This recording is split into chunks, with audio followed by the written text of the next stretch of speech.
Okay, I am going to do this video even if the ceiling falls in at this point. I have tried to do this like 5 times. The dog started crying, my guest arrived. It's just been a little bit so I ran into the kitchen here just to grab an orange, and this was still open, and I thought, all right, I'm gonna do this. No matter what happens, okay? Sounds, alarms, whatever, we're gonna do this. Okay. So two things are coming forward to me really strongly, and that is I really want to support everybody in having an adult discourse when you post a comment. And by that, I mean, it's not like I just kind of tempered somebody's comment because this one woman said, she mentioned about Cindy Watts. She said, this is not normal to not go to your, whatever wedding or funeral or whatever. And someone responded saying her name, and so it was basically like, I'm just going to make this up, Sue Smith, nothing's normal about this. And she went on and on and on about how Cindy Watts was in the world in this particular situation, obviously, when we're all talking about. And one of the things that I think she missed is that Sue Smith wasn't really the target of her upset. Her upset was really about the circumstances.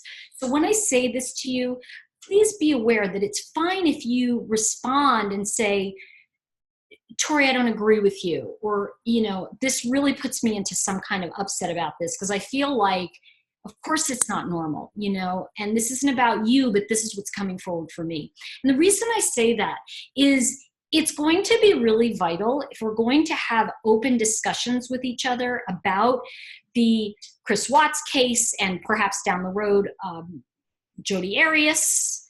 I followed that pretty closely. And there's other cases that we can talk about. However, I want to make this an environment where we're not blaming, attacking, and no trolling.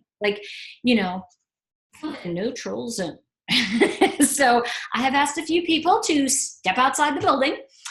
And I remember I was flying, and this is years ago, and I think it was Southwest. And this flight attendant said, yes, and anybody caught smoking in the lavatory will be asked to step outside to finish their cigarette. And I thought, nobody smoked on that flight.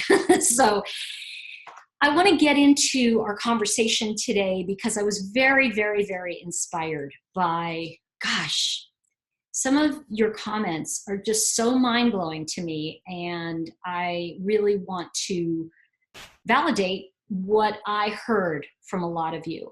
And so there's stuff going on that is just crazy, crazy good. How about that? Crazy good. So the first thing I'm going to start with is when we talk about the death of loved ones, when we talk about our experience, many of us are sharing how heartbroken we are about hearing about this death of Shanann, her 2 daughters, and her son, her yet to be born son.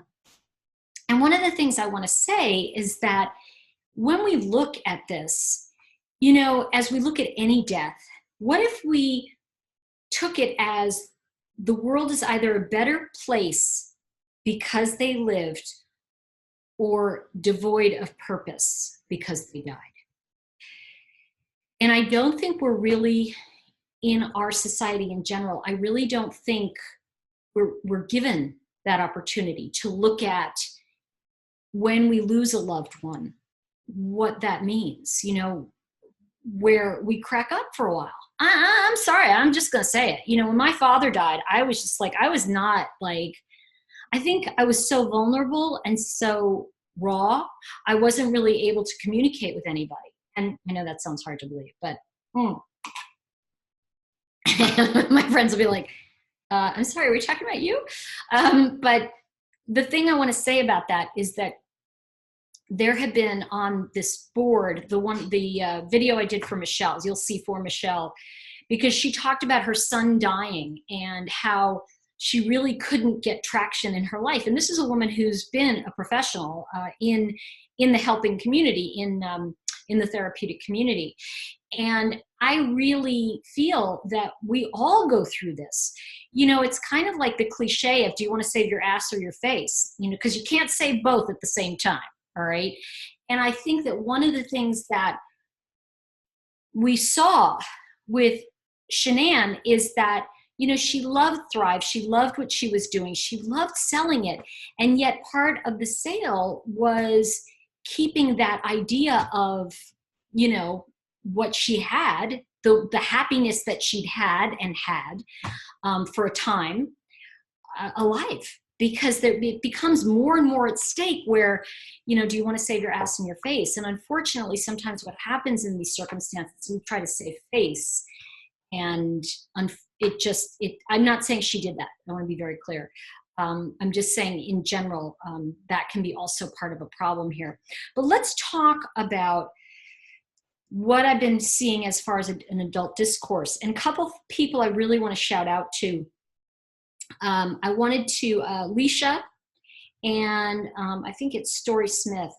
Boy, the two of you if you have not read some of the comments that are so moving, please do so, because I think I'm learning more from the comments. They're much more valuable, is people's experience in some ways than what I'm saying. Yes, you know, and I want to say this, it's like I look at my work as a writer, as a communicator, as something that inspires a thought in you to invite you into the conversation, because otherwise I'm just standing here alone in my kitchen talking to myself, which I kind of am, but not, you know, it's like, okay, this is getting weird. So, oh, look, a puppy. So what I want to say about this is that when I see some of these stories, I was just so moved. And I think, and forgive me, I'm going to put my glasses on because I wrote some names down. And these were some of the things people said. Bartholomew 55, wow, you blew me away. You really blew me away, because he told the story about his mother passing away. And I had told the story in the other video about this woman's son having passed away and then coming through in a reading I had done. So he talked about that feeling also of like, he only had a little bit left to do to finish his degree, and this inspired him to finish his degree. The conversation we had around, you know, that was inspired by Michelle's son passing.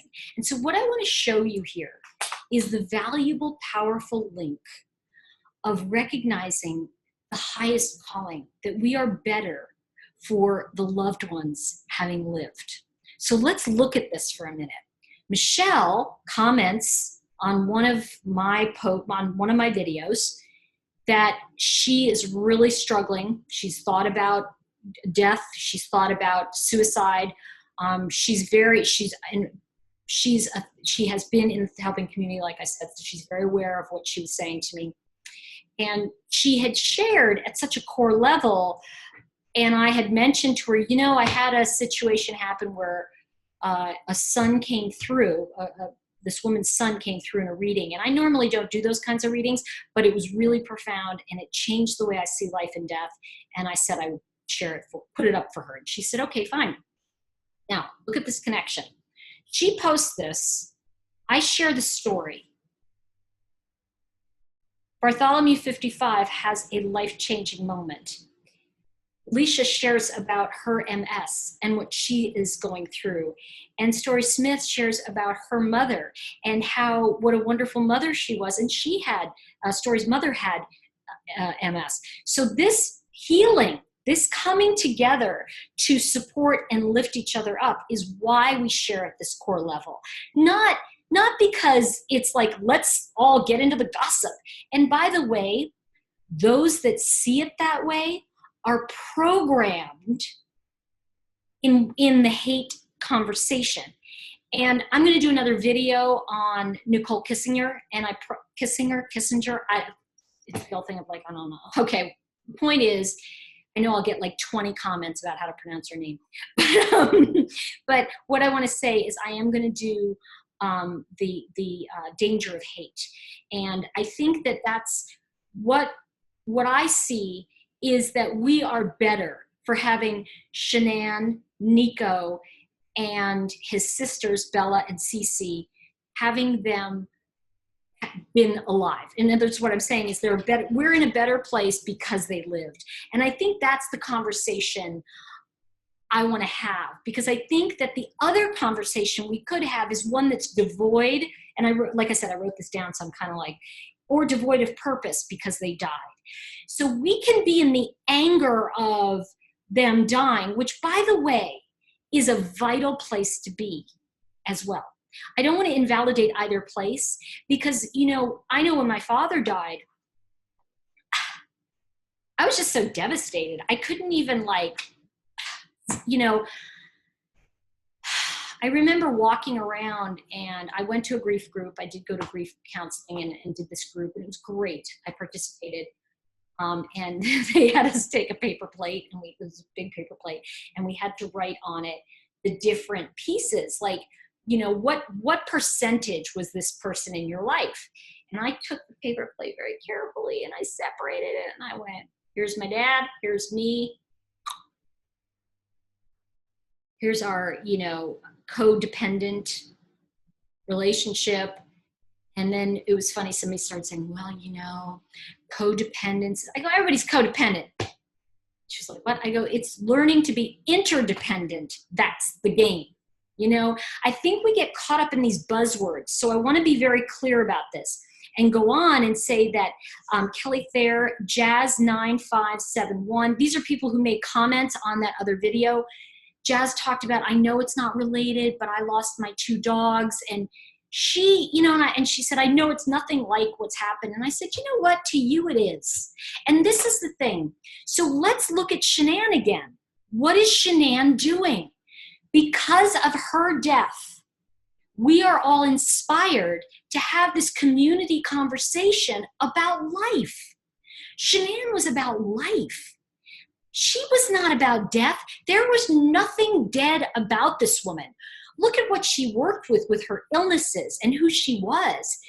That's what's so, and we've all seen people go, I want to die. And they, they off themselves or, but Shanann wasn't that person. And don't take this the wrong way. I don't mean any disrespect to anybody who, has been through that, of somebody who has killed themselves.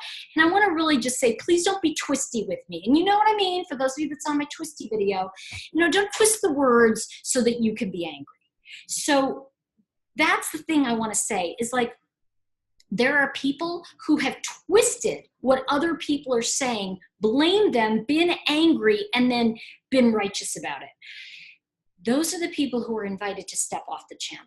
Now, and it's funny because I was talking to my assistant because I had to bring her in to do, to monitor some of this, the feedback, because I absolutely am a stand for kindness. I absolutely am a stand for, this loss needs to be, it needs to be about life. It needs to be, in my opinion, and this is just me, we need to focus on the life this woman was giving all of us. She had so much life when you look at Shanann. I mean, and yet there are those of us walking around, and my father used to say that he said, I'm very wounded. Just because I look normal doesn't mean I'm not suffering.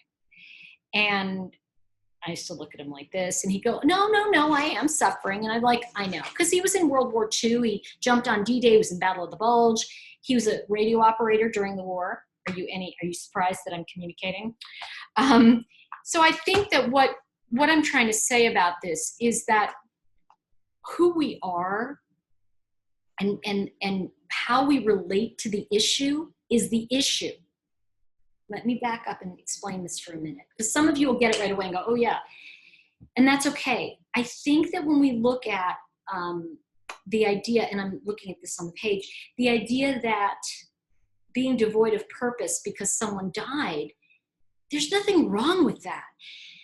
In fact, it may just indicate that we don't know that there are other choices. We just don't know that there's other things we could do. That doesn't mean that that choice is wrong, okay? And it also doesn't mean that you have a way out.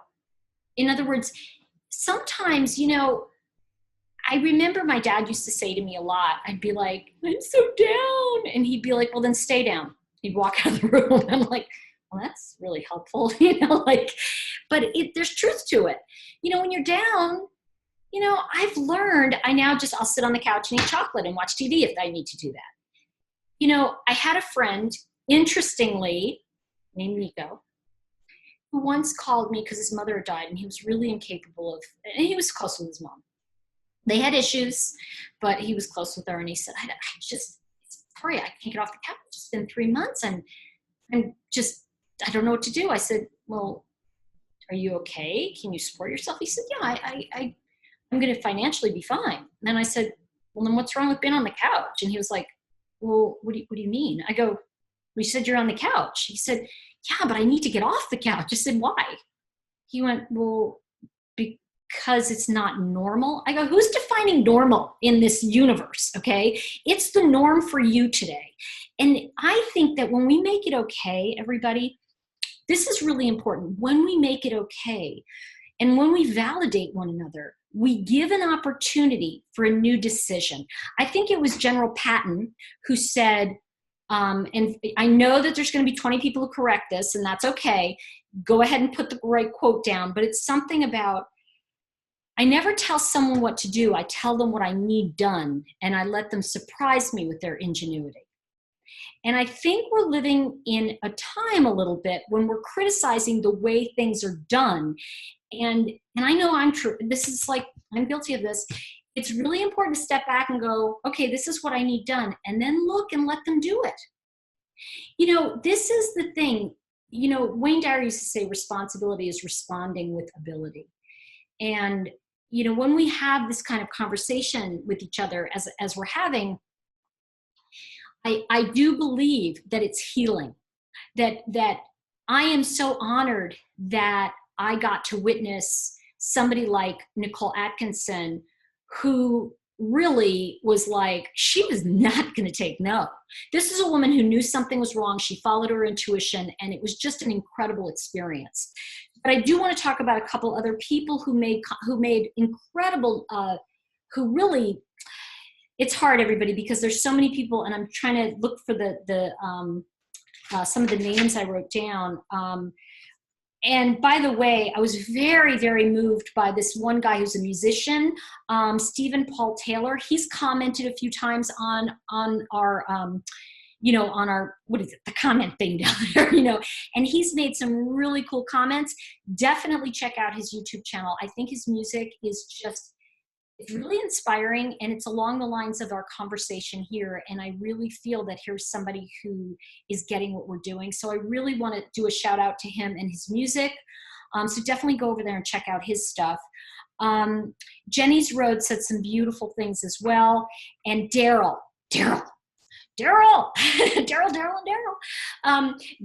I wanted to just do a shout out to Daryl. He also mentioned on that feed about his twin dying. And that was kind of like, that's completely different, because that's like, you know, that's that split apart. That's that part of you that had to go. And Daryl, as I'm talking to you right now, what's coming forward to me, I remember I did a reading for a friend. This is a long time ago. And like I said, I don't do, does he love me readings, because it just, you know, that's for a therapist. That's really kind of not a, it's really in my, this is my own work. I think that therapists do better with those kinds of questions. Anyway, I was doing a reading for a friend of mine. I was like, he said, oh, I'd like to try this out and check out what you're doing. Thirsty. And I said, oh, sure. I threw a couple cards and I said, oh, were you a twin? And he looked at me and I said, because I kind of feel like it's weird. There's a twin, but it's disappearing. I don't understand that. So that's really weird. He said, oh, yes, I was a twin. And my twin, it was a disappearing twin. He went into, and I don't understand how it works. So please, I know there'll be people correcting me, but basically he was born and the twin wasn't. And they had, I guess they have some way of knowing that. I really don't know. But the point I'm making is that sometimes people leave because we have to be handed the torch. And I have a new book coming out. Forgive me, because I've tried to record this like 5 times, like I said. So if I already told the story, forgive me. But I have a new book coming out in November from St. Martin's, and it's called Start Here, the Chakras.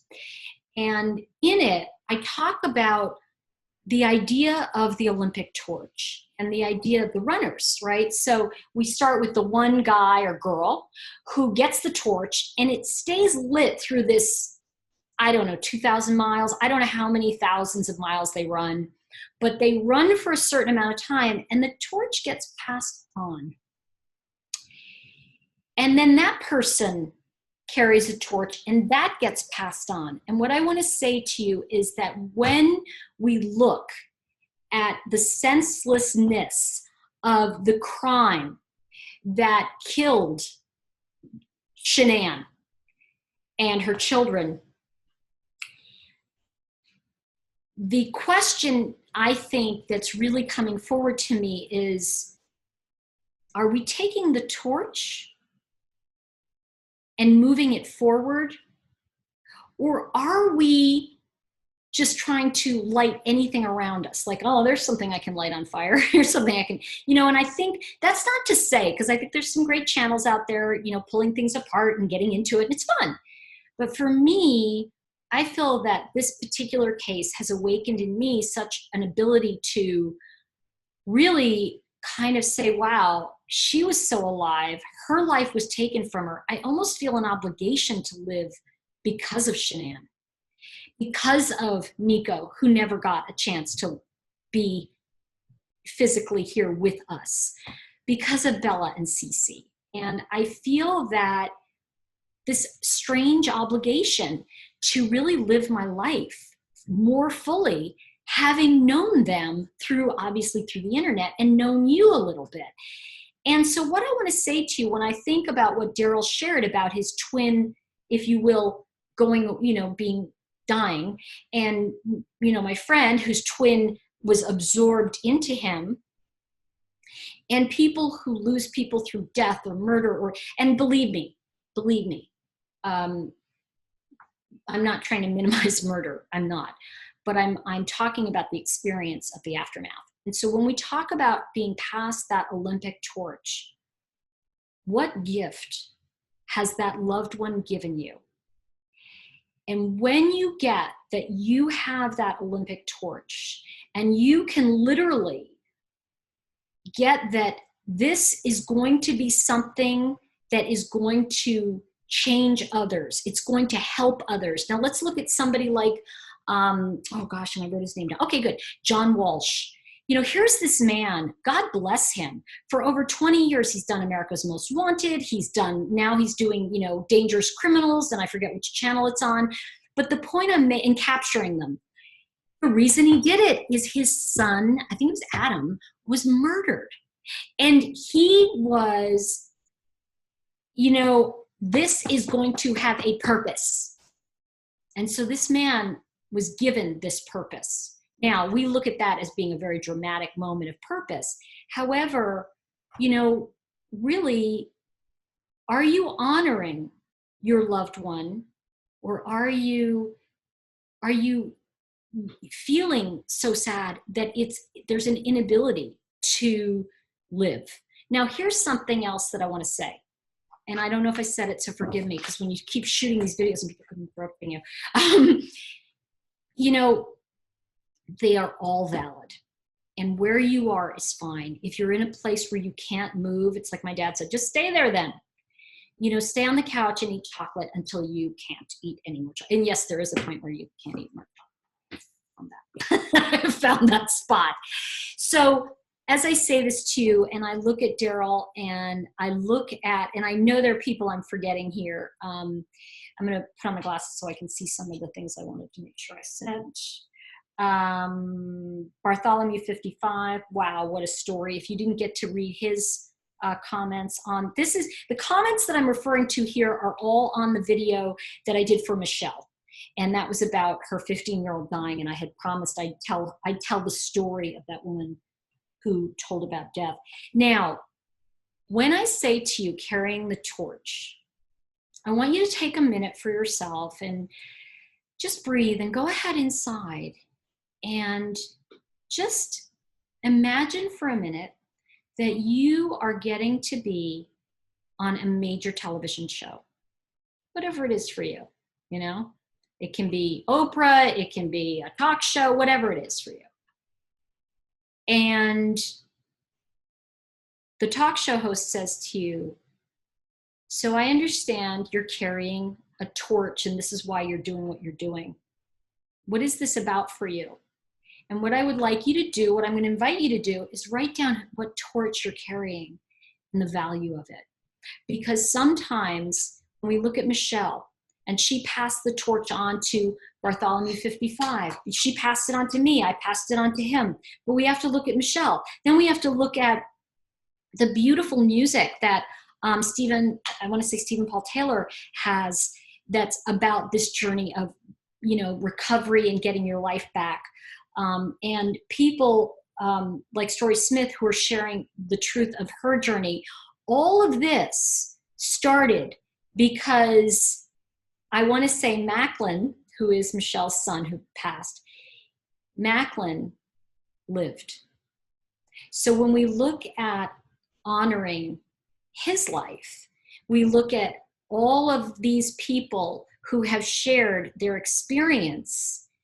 And isn't it so much nicer than being in that place of, well, you're just doing this. somebody, like, it's funny when people just get on and they're just like, I don't know, just mean and stuff. And people are like, don't let the haters get you. And I'm like, no, I just kind of delete them, but maybe that's mean. Let's see. Ooh, there's a couple notes I made about, one of the things that people have been saying on the Watts case, they want to understand crazy. And I'm like, maybe Shanann is here to help us understand health and understand healing. Maybe that's really the journey we're on. What if that's what we are all craving, of what is going to make our lives have meaning? And only you know that. So when you write that down, write down and imagine you're having this conversation, the torch you carry, and what it is you're here to do. And even if you're sitting there and you're not doing something and you're going, I don't do anything, what would you be doing if you could? I think I mentioned this before, but I had this video on negative self-talk. It's somewhere, probably on YouTube, but I talked about nobody can have negative self-talk when they're on Oprah. It just, it's like, so there you go. I am going to be talking about Nicole Kessinger. I know I mentioned that, but I do want to talk about that. I'm not going to talk about her yet. And I think that, let me just make sure, because I want to, okay. So one of the things you want to get when the Olympic torch is passed on, and that's kind of like how chakra work, because if you look at it as your first chakra, second chakra, and there are those who are very advanced and they I've only found a handful of people who really understand the true thing about the chakra.